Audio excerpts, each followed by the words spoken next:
আসসালামু আলাইকুম। প্রিয় দর্শক, গত শনিবার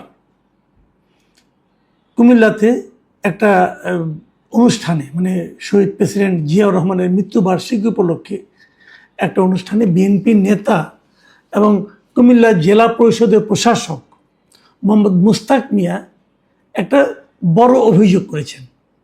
এই অভিযোগ নিয়ে গত দুদিন সোশ্যাল মিডিয়া এবং আমাদের বিভিন্ন মিডিয়াতেও নানা ধরনের তর্ক বিতর্ক আলোচনা চলছে। মুস্তাক মিয়ার অভিযোগটা ছিল যে অন্তর্বর্তীকালীন সরকারের আমলে কুমিল্লা জেলা পরিষদ যেটা আছে সেখান থেকে আসিফ মাহমুদ 15 কোটি টাকা নিয়ে গেছেন তাদের নিজস্ব রাজস্বের টাকা, আর হাসনাত আবদুল্লাহ 10 কোটি টাকা নিয়ে গেছেন তার যার যার উপজেলার জন্য।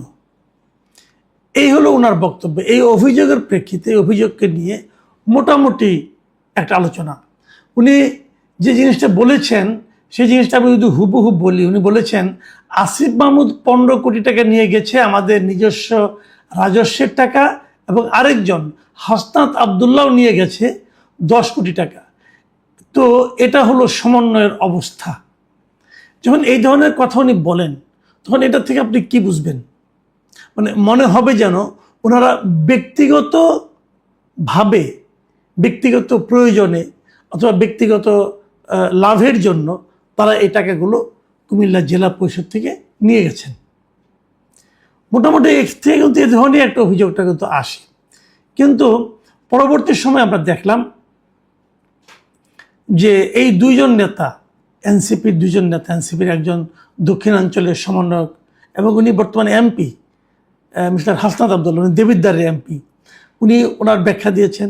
এবং আসিফ মাহমুদ সজীব ভুঁইয়া, উনি বর্তমানে এনসিপির মুখপাত্র হিসেবে কাজ করছেন। উনি ওই সময়ে স্থানীয় সরকার মন্ত্রণালয়ের উপদেষ্টা ছিলেন। উনি ওনাদের মতো করে একটা ব্যাখ্যা দিয়েছেন, এবং সেই ব্যাখ্যার পরে দেখলাম যে বিবিসিকে আবার মুস্তাক মিয়া, বর্তমানে যিনি জেলা পরিষদের প্রশাসক আছেন, তিনিও নিজের মতো করে কিছু একটা বলেছেন। এবং সেখানে তিনি কি বলেছেন আমি দেখলাম, বিবিসিকে উনি যেটা বলেছেন সেটা আরেকটু যেন অন্যরকম হলো।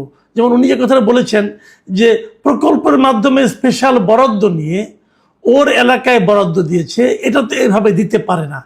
একটা উপজেলায় এত বরাদ্দ, আরেক উপজেলায় 5 লাখ 10 লাখ। বিষয়টা আমি এই কথাটাই বুঝাইতে চাইছি।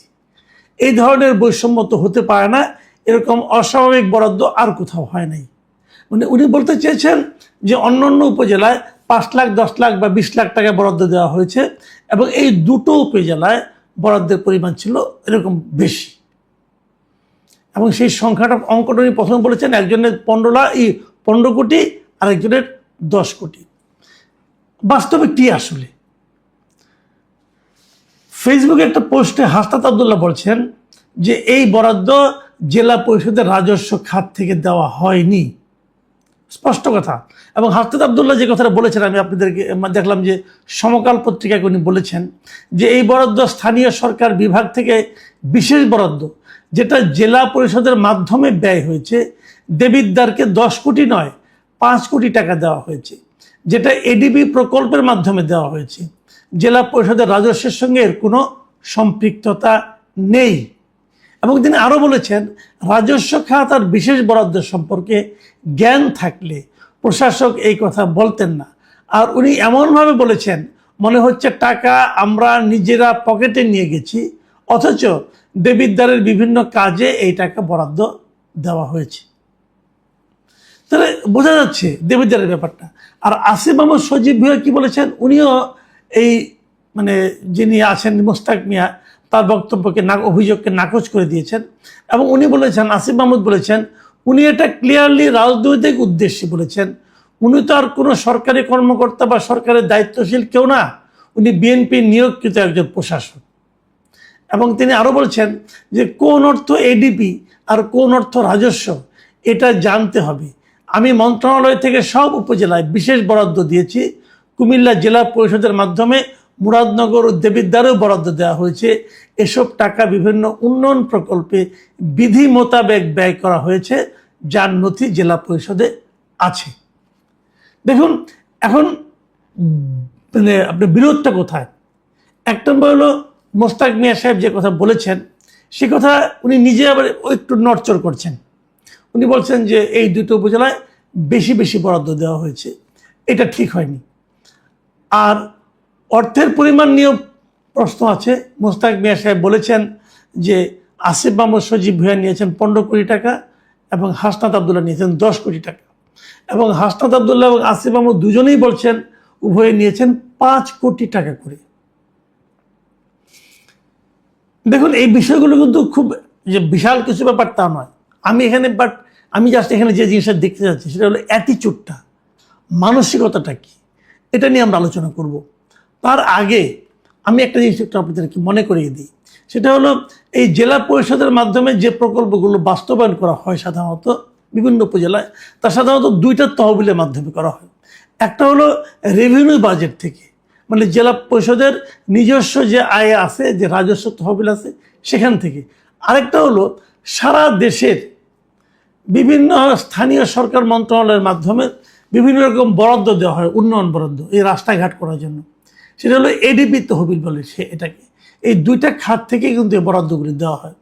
আসিফ মাহমুদ এবং হাসনাত আবদুল্লাহর কথা অনুযায়ী বোঝা যাচ্ছে তারা যে 5 কোটি টাকা করে পেয়েছিলেন সেটা এডিপি বরাদ্দ ছিল। আর মিস্টার মোস্তাক মিয়া যেটা বলছেন সেটা হলো রাজস্ব তহবিল থেকে হচ্ছে। এই দুটো নিয়ে একটা বিরোধ আছে, এটা হয়তো পরবর্তী সময় জানা যাবে। তবে আমার মনে হয় যে আসিফ মাহমুদ এবং হাসনাত আবদুল্লাহ তাদের বক্তব্যটা হয়তো সঠিক হবে। মোস্তাক মিয়া সাহেব হয়তো রাজস্ব এবং এডিবির পার্থক্যটা ঠিকমতো বুঝতে পারেননি, অথবা বক্তৃতার খাতিরে হয়তো ঢালাও বলে দিয়েছেন। কিন্তু এইটুকু আপনি যতটুকু বুঝেন না কেন, এখানে কিন্তু আরেকটা কথা আছে। আরেকটা কথা কি, যে আসিফ মাহমুদরা যতটা নিজেদেরকে নির্দোষ মানে প্রমাণ করার চেষ্টা করছেন, বিষয়টা মনে হয় অতটা সহজ নয়। এই কারণে আমি আপনাদেরকে স্মরণ করে দিতে পারি, 2025 সালের সেপ্টেম্বরে দৈনিক প্রথম আলো পত্রিকায় একটা প্রতিবেদন প্রকাশিত হয়েছিল, এবং সেখানে বলা হয়েছিল কুমিল্লার সড়ক ও অন্যান্য অবকাঠামো উন্নয়নে স্থানীয় সরকার প্রকৌশল অধিদপ্তর 2400 কোটি টাকার প্রকল্প দিচ্ছিল, এবং তার মধ্য থেকে আসিফ মাহমুদের নিজ উপজেলা মুরাদনগরে 453 কোটি টাকা, আর হাসনাত আবদুল্লাহ উপজেলার দেবিদ্বারে 336 কোটি টাকার বরাদ্দ রাখা হচ্ছে। এ ধরনের একটা নিউজ কিন্তু আমরা 2025 সালে অন্তর্বর্তীকালীন সরকারের আমলে প্রথম আলো পত্রিকায় দেখেছিলাম। তার মানে তারা নিজেদের উপজেলায় বাড়তি বরাদ্দ নেননি অন্য উপজেলার তুলনায়, এটা মনে হয় ঠিক না। তারা নিজেদের উপজেলায় বাড়তি বরাদ্দ অবশ্যই নিয়েছিলেন, এটা আমরা মোটামুটি বুঝতে পারি। এটা নিয়ে তখন বেশ আলোচনাও হয়েছিল, এবং এমনও বলা হয়েছিল তাদের যারা বন্ধুবান্ধব আছেন, যেমন নাহিদ ইসলাম অথবা আরও যারা আছেন, তাদের যে সমস্ত নির্বাচনী এলাকা সেখানেও কিন্তু এরকম বাড়তি বরাদ্দ দেওয়া হয়েছিল অন্য উপজেলার তুলনায়। এটা হতে পারে, এটা অস্বাভাবিক না, এবং আমার মনে হয় এটা হয়েছিল। প্রশ্ন হচ্ছে এই হওয়াটা কি ঠিক কিনা। যে কথাটা নাকি হাসনাত আবদুল্লাহ পরবর্তী সময় বলেছেন যে টাকা যদি নিয়ে থাকি সেটা তো আমি আমার পকেটে ভরিনি, সেটা তো আমার ব্যক্তিগত প্রয়োজনের জন্য নিইনি, সেটা আমি আমার এলাকার উন্নয়নের জন্য নিয়েছি। এই কথাটা একদিক দিয়ে শুনতে ভালো শোনা যায়, কিন্তু আরেক দিকে আবার এটা প্রশ্নটা হয়, আপনি কি কেবল আপনার এলাকার জন্যই করবেন? একজন এমপি যখন নির্বাচিত হন তখন কি ওনার দায়িত্ব থাকে নিজের এলাকার উন্নয়ন করা? এটাই কি না, আদর্শগতভাবে তা নয়। আদর্শগতভাবে উনি একটা এলাকা থেকে নির্বাচিত হয়েছেন বটে, কিন্তু উনি আসলে সারা দেশের কথাই ভাববেন। এবং ওই এমপি যখন মন্ত্রী হয়ে যাবেন, মন্ত্রীর পদমর্যাদায় কোনো ব্যক্তি হবেন, যখন তার হাতে বরাদ্দ দেওয়ার ক্ষমতাটা থাকবে, তখন উনি নিজের এলাকার জন্য করবেন, এটা ঠিক না। উনি পুরো দেশের জন্যই করবেন, এটাই তত্ত্বগতভাবে এটাই হওয়া উচিত। কিন্তু এটা আমরা কখনোই দেখি না, এই দেশে আমরা কখনোই এরকম দেখিনি।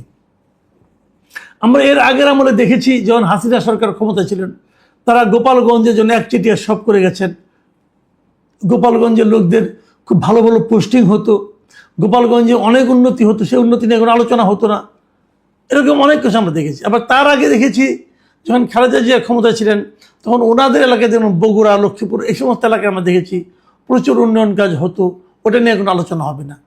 আমরা যখন কোনো একজন মন্ত্রীকে পাই, সে মন্ত্রী নিজের যেখানে নির্বাচনী এলাকা সেখানে উনি প্রচুর কাজ করেন, এবং এই কাজগুলি যে অপ্রয়োজন আমি তা বলছি না, কিন্তু আমার কথাটা হলো কি, আপনি তো গরিব দেশ, গরিব সরকার, যা কিছু উন্নয়ন কাজের জন্য বরাদ্দ থাকবে সেটা তো একটা সমবন্টন হওয়া উচিত। আপনি যদি নিজের এলাকার জন্য বড় অংশটা বরাদ্দ দেন তাহলে কি হয়, তাহলে মনে করা যেতে পারে যে আপনি সরকারি অর্থ ব্যয় করে নিজের নির্বাচনী কাজের জন্য, নির্বাচনী বৈতরণী পার হওয়ার জন্য, আগামীতে নির্বাচিত হওয়ার জন্য আপনি ইনভেস্ট করছেন। এটাকে আপনি ঠিক করছেন? এটা আপনি ঠিক করছেন না। এই যে এই সমস্ত প্রশ্নগুলি কিন্তু ওঠে, কিন্তু এগুলি এতটাই বেশি হয় আমাদের দেশে যে এগুলো অনেকটা স্বাভাবিকের পর্যায়ে পৌঁছে গেছে। অনেক এলাকায় মানুষকে আমি বলতে শুনেছি, এবার আমাদের এলাকায় একজন মন্ত্রী পেলাম, এবার যদি কিছু উন্নতি হয়, কিছু উন্নয়ন হয়।